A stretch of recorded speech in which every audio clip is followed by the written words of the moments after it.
Face मागे direct. Yes,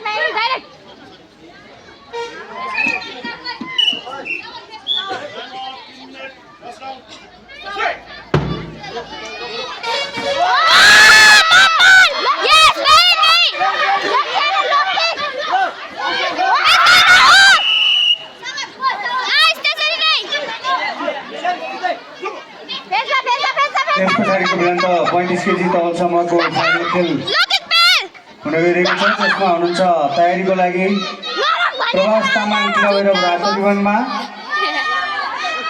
Rajan Chaudhary टिका भैरव सेतोरीवनमा तयारी अवस्थामा रहिदिनु होला। 35 केजी तौलसम्मका फाइनल भिडन्तको लागि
जीतेला जीते